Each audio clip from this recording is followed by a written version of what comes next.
Up. He's going to talk about the National Home and the POW MIA. And thank y'all for donating to the Minion. We had a competition going on last year. I took a check for $6,301 to National Home. So Ted's trying to beat that this year, so y'all help him out. Good afternoon, comrades. Yeah, as he said, he did 6,000 some odd change, and we're going to beat that. So far today, we collected $705 for the National Home. So thank you very much. A great deal of that come from the judge. Judge, we appreciate your donation for the National Home. Everybody know what the National Home is? Yes. Yeah. All right. Next smile up. Who has been to the National Home? I don't have any key to why. Yeah, well, I'm going in May, and I'm looking forward to it. National Home, basically, it serves as a living memorial to the American veterans by helping our nation's military veteran families through difficult times. They do a lot of work out there with the young kids. The young girl that was at the National Convention was really cute, and she was really something.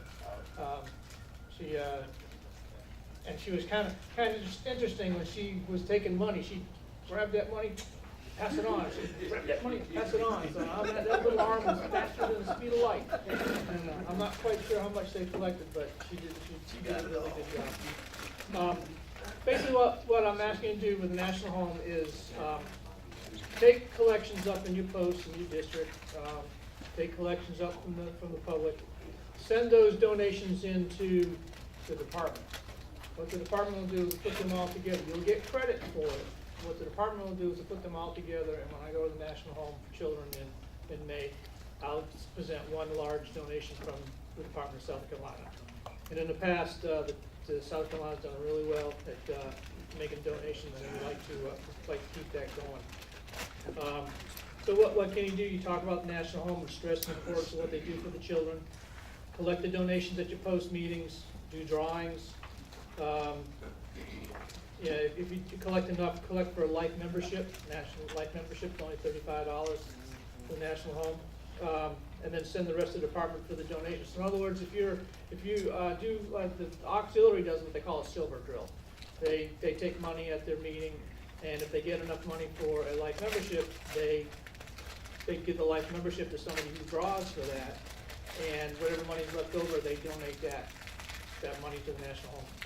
So if you do that, that's a way to do it. Do benefits, dinners, raise donations for the National Home. I know Mount Pleasant did one this year. I hope you please send that donation to the department so we can get credit for it. Talk to Hank. Yeah, okay. Talk to Hank. I can't talk to Hank. Set out cans around your post, and then become a life member. Doesn't cost a whole lot, and it's really good. Yes, sir. Dan, I was over at the booth at National Home, and starting January 1st, they're raising life membership for $50, so get them now. Get them now. Get them now. No, wait, they need more money. It's 30, and it's actually 35. Is that include the 35 pin, now. or is that No. 45 includes the pin? All right, so become the life member of National Home. Anybody have any questions about that? Yes, sir. What's the purpose of National Home? Were you asleep? No, I didn't hear it. I don't know if everybody else did. Well, I only have 5 minutes. National Home was founded in 1925 as a place where families left behind by war, mothers and children as brothers and sisters could remain together, keeping the family cycle intact even when their servicemen didn't come home. Today, the families face different challenges: reintegration, post-stress, traumatic stress, high unemployment, rehabilitation for battlefield injuries. And the National Home has evolved over our decades-long history to meet these challenging needs. The idea was first planted in 1923 when the Military Order of the Cootie presented the concept of the VFW at its national convention. Members of the VFW embraced the idea of a home for the children and families of veterans, and the VFW National Home for Children was born as a nonprofit corporation separate from the VFW itself. Through the years since its founding, the VFW National Home for Children has grown from an old frame farmhouse to a sprawling campus with playgrounds, park areas, multiple buildings, including single-family homes, the community center and gymnasium, child care facility, guest lodge, chapel, and administrative offices. It's not a little four-room building, it's a big place.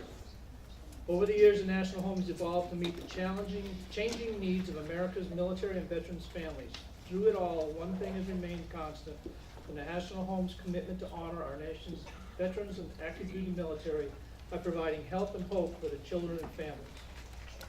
Who we help, the National Home community is open to families of active duty military personnel, veterans, and recognizing that effects of war can last for generations, descendants of members of the VFW and its auxiliaries. The family can be one of both parents with one or more children. And I downloaded off the National Home website a short video. A young man who was divorced from, he and his wife got divorced. And they ran into a lot of hard times through the divorce, and the husband got the custody of the two children, and he was down and out, and it ended up that the children's grandfather on his ex-wife's side was military, made those children eligible for the National Home. So that family moved in, and they can live in the National Home for up to 4 years. And while they're there, the kids are going to school, they're learning, working some sort of trade, either, working on the farm on the home, or they're working in the community. And this guy is going to school full time, and everything's paid by the National Home. So it's a.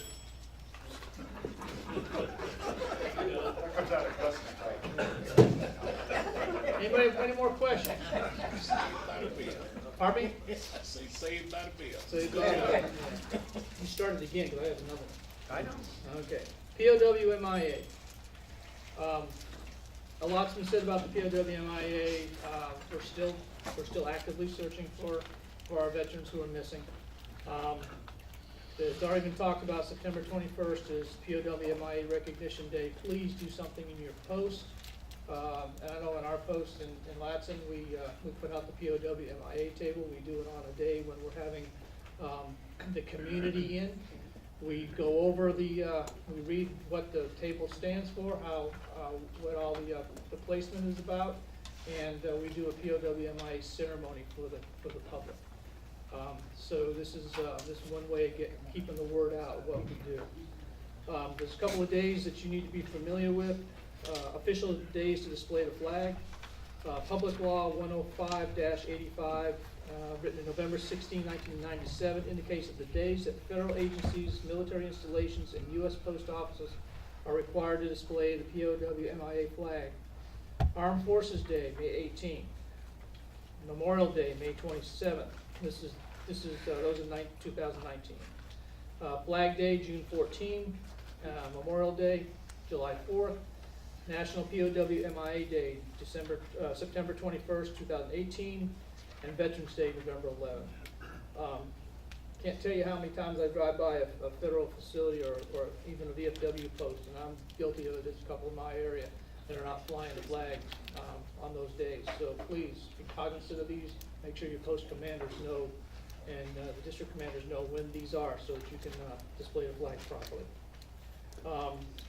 Be sure you document your ceremonies and submit them for community service. And then also from time to time, I'll be sending out information on POW MIA and National Home for Children, just to keep everybody up to speed.